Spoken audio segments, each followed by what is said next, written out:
అందరికీ నమస్కారం. శ్రీమాత్రే నమః. ఓం నమ శివాయ. ఓం శ్రీ సాయిరామ్. ఈరోజు మనం మేషరాశి వారి గురించి తెలుసుకుందాం. మేషరాశి వారికి ఈ రోజున అనగా ఆదివారం నాడు వీరి జాతక ఫలితాలు ఏ విధంగా ఉండబోతున్నాయని తెలుసుకుందాం. మేషరాశి వారు కొత్తగా మన ఛానల్ చూస్తున్నట్లయితే దయచేసి ఛానల్ని సబ్స్క్రైబ్ చేసుకుని వీడియో నచ్చితే లైక్ చేసి సపోర్ట్ చేయడం మాత్రం మర్చిపోకండి. మరి ఆలస్యం చేయకుండా మేషరాశి వారి జాతక ఫలితాల గురించి తెలుసుకుందాం. ఈ రాశి వారిలో ఉండే మంచి గుణగణాలు, మనస్తత్వం ఇవన్నీ కూడా తెలుసుకుందామండి. మరి వీడియోని ఎక్కడ కూడా స్కిప్ చేయకుండా చివరి వరకు చూడండి. అలాగే రేపటి రోజున మీరు పాటించవలసిన కొన్ని నియమాలు కూడా తెలుసుకుందాం. ఈరోజు ఈ రాశి వారు చాలా అందంగా, అలాగే ఏదైనా కానీ స్ట్రేట్ ఫార్వర్డ్గా ఉన్నట్టుగా మాట్లాడతారండి. లోపల మాత్రం మెతక స్వభావం ఉంటుంది. ఏదైనా సరే ఒక మాట చెప్పాలన్నా కానీ వీరి దగ్గర ఏదైనా సరే ఉంది లేదు అని చెప్పడానికి కూడా చాలా మొహమాట పడుతూ ఉంటారు. అంతటి నిర్మలమైన స్వచ్ఛమైన మనసు ఉంటుంది. చిన్నపిల్లల్లాగా ఆలోచిస్తారు. చిన్నపిల్లల్లా మాట తీరు ఉంటుంది. కళ్ళ కపటం లేని మనసు ఈ రాశి జాతకుల్లో చూడవచ్చు. దయా గుణం కూడా అధికంగా ఉంటుంది. వీరి దగ్గర ఉన్నా లేకున్నా వీరి దగ్గర ఉన్నంతలోనే ఎంతో కొంత సహాయం అయితే చేస్తారు పేదలకి. అలాగే ఎవరైనా సరే ఫౌండేషన్స్ తరపున కానీ ఇలాంటి సాహసాలు చేస్తూ ఉంటారు. దోచినంత సహాయం ప్రతి మాసం చేస్తూ ఉంటారు. వీరికి చేతనైన కార్యక్రమాలు చేయడం ఇటువంటి వాటికి ఆసక్తి కూడాను ఉంటుంది. వీరి కళ్ళ ముందు ఎవరైనా సరే బాధపడుతున్నా కానీ ఏదైనా సరే సహాయం కోరి వీరి దగ్గరికి వచ్చినా కానీ ఆ సహాయం కోరి వచ్చిన వారికి ఉత్తి చేతులతో వెనక్కి పంపించకుండా తగినంత మాట సహాయం కానీ లేదంటే వీరికి తెలిసినంతలో ఏదైనా సహాయం చేసే అవకాశం ఉంది. వీరి తృప్తి కోసమైనా సరే చేస్తారు. ఒక విషయం ద్వారా వీరైతే తృప్తి పడతారు. అది ఎదుటివారి కష్టంలో సహాయం చేయడం. ఇదే వీరికి తృప్తినిస్తుంది. ధనం సంపాదించడం కూడా అంతటి తృప్తినివ్వదు. వీరికి కావాల్సిందల్లా కూడా వస్తువులు ఏమైనా లేకపోతే ఏదైనా వీరు కష్టపడి సంపాదించాలనుకున్న వేరొకరి స్థితిని తీసుకోవడం ఉండదు. ఏదైనా సరే వీరే కష్టపడాలి, వీరే సంపాదించుకోవాలి, వీరే ధనాన్ని సంపాదించుకొని ఆ యొక్క వాటిని కొనుక్కోవాలనుకుంటారు. అయితే సూరిటీ సంతకాలు కానీ ధన సహాయం చేసేటప్పుడు కానీ కుడి చేతితో చేసే సహాయం ఎడమ చేతికి తెలియనివారు. వీరి దగ్గర ఉన్నంతలో ఎదుటి వ్యక్తులకు సహాయాన్ని అందించి దయాగుణం, క్షమాగుణం కూడా వీరికి ఎక్కువగా ఉంటుంది. అంతేకాకుండా ఎవరైనా సరే ఏదైనా మాట అంటే వెంటనే వీరి కంటి వెంబడి నీళ్ళు వచ్చేస్తాయి. అంతటి సున్నితత్తుకులని చెప్పవచ్చు. ఈ రోజున చాలా ఇంట్రెస్ట్గా ఉంటుంది. ఎందుకంటే క్రీడా రంగంలో ఉన్నవారికి వీరు ఏదైనా సరే సాహస రంగాల్లోనే ఎక్కువగా ఉంటారు. క్రియేటివ్ రంగాల్లో ఉంటారు. అలాగే ఏదైనా సరే వీరు ఉద్యోగం కంటే కూడా వ్యాపారాల్లోనే ఎక్కువగా ముందుకు వెళ్ళాలని ఆలోచిస్తుంటారు. చాలా రోజుల తర్వాత మీ యొక్క పాత స్నేహితుల కలయిక కానీ ఉన్న స్నేహితులతో కానీ వీరు సమయాన్ని గడపబోతున్నారు. ఏదైనా సరే నూతన విషయాలు చర్చించి నూతన విషయాలలోని నిర్ణయాలు తీసుకోవడం, నూతనమైన పద్ధతులను అనుకున్న దాన్ని కనిపెట్టడం ఇలాంటిది చేయడం ద్వారా ఈరోజు వీరి మనసు ప్రశాంతత ఆనందంగా ఉంటుంది. వీరికి ఉన్న సమయంలోనే బిజీ షెడ్యూల్లోనే వీరి పనులు వీరు చేసుకుంటూ ఈ రోజున సమయాన్ని స్నేహితులతో చక్కగా గడుపుతారు. శక్తిని పుంజుకుంటారు. ఇంకా అలాగే డబ్బు మీకు ముఖ్యమైనప్పుడు కూడా మీరు దాని పట్ల కూడా సున్నితంగా కూడా వ్యవహరించి సంబంధాలు పాడు చేసుకోవద్దు. ఎందుకంటే కుటుంబ వ్యవస్థ అలాగే కుటుంబంలో ఉన్నటువంటి బంధుత్వాలు ఇవన్నీ కూడా శాశ్వతంగా ఉంటాయి. డబ్బు మాత్రం శాశ్వతం కాదు. ఎవరైనా సరే ఏదైనా చెప్తే వినరు.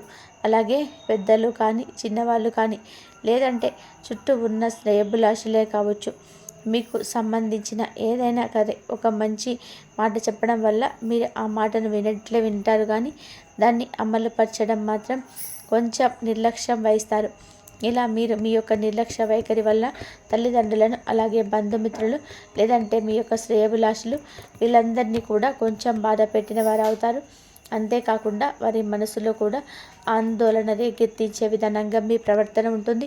ఏదైనా సరే వారు మీకు ఏదైనా సలహా ఇచ్చినా డబ్బుకు సంబంధించిన విషయాల్లో కొంచెం తొందరపాటు నిర్ణయాలు అయితే తీసుకోకపోవడం ఇలాంటివి చేయకండి. అయితే ఏదైనా కానీ ఎదుటి వ్యక్తులకు సహాయం చేయడాలని మంచి గుణం ఉన్నప్పటికీ కూడా కొంతమంది వ్యక్తులు అందరు కూడా మంచి వాళ్ళు ఉండరు. అంటే మన దగ్గర ఉన్నటువంటి డబ్బుకు సంబంధించింది కావచ్చు, అవకాశాల విషయంలో కావచ్చు, అవసరాన్ని బట్టి కూడా వారు రంగులు మారుచుకుంటూ ఉంటారు. ఊసర వెళ్ళి లాంటి మనుషులను మనం గుర్తించలేం.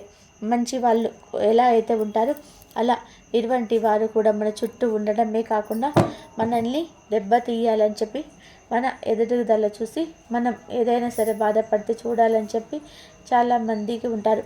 కాబట్టి అలాంటి వ్యక్తులు ఎలా ఉంటారు ఏంటంటే, ప్రత్యేకంగా మేము ఇలాంటి వాళ్ళమని చెప్పి ఎవరు కూడా నుదుటి మీద రాసుకొని ఉండరు కదండి. వారి ప్రవర్తన, వారి యొక్క నడవడిక, వారి యొక్క మనం బలమై తెలుసుకోవాలి, జాగ్రత్తగా ఉండాలి. మీ మంచి మనసుతో ఆలోచిస్తారు, అందరూ మాలా ఉంటారు అని. కానీ శ్రేయభిలాషుల్లో కూడా భేదాభిప్రాయాలు ఉంటాయి. ఈ విషయం గుర్తుపెట్టుకోండి. ఎదుటి వ్యక్తులు వారి యొక్క లోపల దాగి ఉన్న కుళ్ళు కుతంత్రాలు ఇవన్నీ కూడా బయటకు కనిపించవు కదా, మన వెనకాలే కనిపిస్తాయి. మన వెనకాల ఏదో ఒక విధానంగా గోతులు తీయాలంటూ సిద్ధంగా ఉన్న వ్యక్తులు బోలెడంతమంది ఉంటారు. అటువంటి వారి దగ్గర నుంచి కూడా ఒక పని చేసి జాగ్రత్తగా ఉండండి. ఈ యొక్క నిర్ణయాలు కానీ, మీ యొక్క సంబంధించిన విషయాలు కానీ, ఎటువంటి బలహీనతలు కానీ వారి దగ్గరకు తీసుకువెళ్ళరు. ఈ విషయాల్లో ఎవరైనా సరే, మీ తల్లిదండ్రులు కావచ్చు, కుటుంబ సభ్యులు కావచ్చు, బంధువర్గముల శ్రేయభిలాషులు, స్నేహితులు, ఏదైనా సరే ఒక సలహా కానీ ఇలాంటివి ఇచ్చినప్పుడు కొంచెం జాగ్రత్తగా ఆలోచించండి. ఒకసారి డబ్బు పోగొట్టుకుంటే మరలా తిరిగి రాదు. మీరు ఎంత కష్టం చేస్తే కానీ ఆ డబ్బు మీరు పొందలేరు. కాబట్టి డబ్బు మీ ఇంట్లో కుటుంబ సభ్యులు, తల్లిదండ్రులకు ఇలా ఏదో ఒకటి అవసరమైనప్పుడు ఎవరు వచ్చేవారు ఉండరు, కరువైపోతారు. కాబట్టి దానికి సంబంధించిన వ్యవహారాల్లో జాగ్రత్తగా ఉండండి. సంబంధాలు పాడు చేసుకోవద్దు. ఏంటి ఈ మంచి కోరి వాళ్ళు ఎవరైనా మంచి సలహా ఇస్తే దాన్ని అమలు చేయడం నేర్చుకోండి. మీ మంచి కోరిన మీ తల్లిదండ్రులను బాధ పెట్టిన వారు అవుతారో లేదా. కాబట్టి ఈ విషయాలు జాగ్రత్తగా ఉండండి. ఈ రోజున కొత్త ప్రాజెక్టును మొదలుపెట్టే అవకాశం ఉంటుంది. దీని గురించి మీరు భరోసా కల్పించవలసినటువంటి కొంతమంది వ్యక్తులకు భరోసా కల్పించే అటువంటి వ్యక్తులకు భరోసా కల్పిస్తే మీ జీవితం కూడా బాగుంటుంది. మీరు ముందుకొచ్చి ఏదైనా సరే అవసరమైతే చేతులు అందించడానికి సిద్ధం ఉంటారు. కొంతమంది మనల్ని అవసరమైనప్పుడు డబ్బులు ఇవ్వకపోగా చాలా రకాలుగా మాటలతో ఇబ్బంది పెడతారు. అదిగో ఇదిగో అని చెప్పి. అలాంటి సిచ్యువేషన్స్ మర్చిపోకుండా జాగ్రత్తగా ఉండడం నేర్చుకోండి. మీకు ఈ రోజున బయటకు వెళ్ళేటప్పుడు అన్ని రకాలుగా లాభదాయకంగా ఉండబోతుంది. కుటుంబ సభ్యులతో కావచ్చు, జీవిత భాగస్వామితో కావచ్చు, సరదాగా బయటకు వెళ్ళడం, సమయాన్ని గడపడం, కుటుంబ సభ్యులతో సమయాన్ని గడపడం, వారితో కూర్చొని మాట్లాడుకోవడం, ఉన్న మనస్పర్ధలు తొలగిపుచ్చుకోవడం, ఇవేవి జరగబోతున్నాయి. జీవిత భాగస్వామితో చాలా వరకు కూడా మీ ఇద్దరి మధ్య ఉన్న గొడవలు కూడా తగ్గుతాయని కూడా తెలుసుకోండి. అనుకున్న పనులని ముందుకు సాగుతాయి. వారి యొక్క తోడ్పాడైతే ఇంకా అన్నీ కూడా అందిస్తుంది. మీ మధ్య ఉన్న భేదాభిప్రాయాలు తొలగడం, ఇంకా భాగస్వామితో మీరు చాలా చక్కగా ముందుకు వెళ్తారు. వారి యొక్క మాటలతో మీ యొక్క ఆలోచనలు మారుతాయి. కొత్తగా వ్యాపారం మొదలుపెట్టడానికి సిద్ధమైన రోజు ఇది. లాభం పొందే అవకాశం ఉంటుంది. మీ యొక్క భాగస్వాములతో ఒకసారి చేతులు కలపడం, అన్ని విషయాలు ముందే తెలియజేయడం వల్ల ప్రాబ్లమ్స్ అయితే క్రియేట్ అవుతాయి. కాబట్టి వాళ్ళతో చేతులు కలిపే ముందు మరొక్కసారి జాగ్రత్తగా ఆలోచించండి. మీరు ఏమిటి అంటే, ఇంట్లో కార్యక్రమాల వల్ల చుట్టాలు రావడంతో మీ సమయం కొంచెంగా వృధా అవుతుంది. ఎంతవరకు వాళ్ళతో టైం స్పెండ్ చేయాలో అంతవరకు కూడా టైం స్పెండ్ చేయడం ఉత్తమంగా చెప్పడం జరుగుతుంది. ఒకవేళ టైంని మీరు ఏ టైంకి ఆ పనులు పూర్తి కాకపోవడం వల్ల కూడా పనులు వాయిదా పడవచ్చు. ఈరోజు మీలో ఆ విధమైనటువంటి ఒత్తిడి ఎక్కువ పెరుగుతుంది. ఈ విషయం పట్ల జాగ్రత్త వహించండి. అద్భుతవంతమైన జీవిత భాగస్వామి మీ సొంతం కాబోతున్నారు. ఎంత మంచిగా ఆలోచించినారా మీ జీవిత భాగస్వామితో కూడా మీతో గురించి అంతే అద్భుతంగా కూడా ఆలోచిస్తారు. కాబట్టి ఆవిడ అంతగా ఆలోచించేటప్పుడు మీరు కూడా ఆమెకు ఎంతో కొంత సమయం కేటాయించడం వలన ఈ రోజున ఎంతో మంచిగా ప్రేమపూర్వకమైన హృదయంతో మీతో చాలా గౌరవప్రదంగా నడుచుకుంటారు.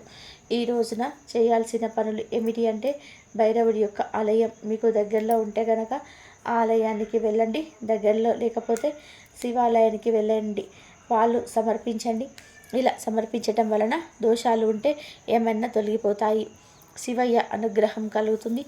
ఆ పాలను ఇంచి అభిషేకం చేయించుకునేంత వీలు లేకపోతే కనీసం గుడిలో పూజారి గారికి ఇచ్చిన చక్కగా అభిషేకం చేయమంటే చేస్తారు. కావలసినటువంటి దానికి సంబంధించిన అన్ని విషయాలు కూడా వారితో చెప్పడం వలన మీ పేరు మీద చక్కగా అర్చన చేసి అభిషేకం లాంటివి కూడా చేస్తారు. ఈ రోజున కొత్తగా ఎవరైతే వ్యాపార రంగానికి సంబంధించిన పనులు మొదలు పెడతారో మీకు మంచిగా లాభాలు అయితే కనిపిస్తున్నాయి. స్నేహితులను కూడా పాత స్నేహితులను కలుసుకుంటారు. చుట్టూ ఉన్న వారితో చాలా ఉత్సాహంగా ఆనందంగా గడుపుతూ వారితో టైం స్పెండ్ చేయడం ఇలాంటివి చేస్తారు.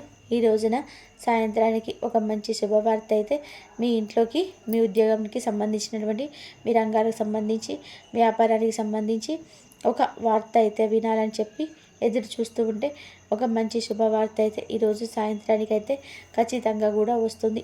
ఆకస్మిక ధన లాభం కావచ్చు, ఉద్యోగంలో ప్రమోషన్ గురించి కూడా కావచ్చు, ఈ యొక్క శుభవార్త వినబోతున్నారు. ప్రయాణాలు కూడా ఈ రోజున అద్భుతంగా అనుకూలంగా వస్తాయి. ఈ రోజున గణపతి ఆరాధన చేసుకోండి. దక్షిణామూర్తి ఆలయం ఉంటే చక్కగా సందర్శించుకోండి. ఉదయం సాయంత్రం దీపారాధన ఇంట చేసుకోండి. సూర్య నమస్కారాలు చక్కగా ఉదయం సాయంత్రం చేసుకోండి. మీ ఇంట్లో పూజ చేసుకోండి. ఉదయం అయితే చక్కగా స్నానం చేసి సూర్య నమస్కారాలు చేసుకోవడం, ఆ తర్వాత ఇంట్లో దీపం పెట్టడం, కాసేపు 10 నిమిషాలైన యోగా ధ్యానం చేసుకోవడం మనసును కాస్తంత ఏకపరుస్తుంది. భక్తి గీతాలు వినడం లేదా లలిత సహస్రనామం పారాయణం వినడం లాంటివి చేయండి. ఇలా కనుక చేసినట్లయితే మీకు ఆర్థిక సమస్యల నుంచి బయటపడే మార్గాలు దొరుకుతాయి. ఆ అమ్మవారే మిమ్మల్ని అనుగ్రహించి మీకున్న కష్టాల నుంచి బయటపడేస్తుంది. మీకు ఏ సమస్యలు ఉన్నా సరే ఆ సమస్యల నుంచి బయటపడతారు. కాబట్టి అమ్మవారిని శివయ్యకు అభిషేకం చేయండి. అమ్మవారి అనుగ్రహం పొందాలి అంటే కనకదార సూత్రం చేయండి. అమ్మవారి అనుగ్రహం మీరు చక్కగా పొందుతారు. ఏ సమస్యలు ఉన్నా సరే మీరు బయటపడతారు. కాబట్టి ఈ వీడియో కనుక మీకు నచ్చితే లైక్ చేయండి, షేర్ చేయండి, సబ్స్క్రైబ్ చేయండి. మరొక మంచి వీడియోతో మళ్ళీ కలుద్దాం. ధన్యవాదాలు.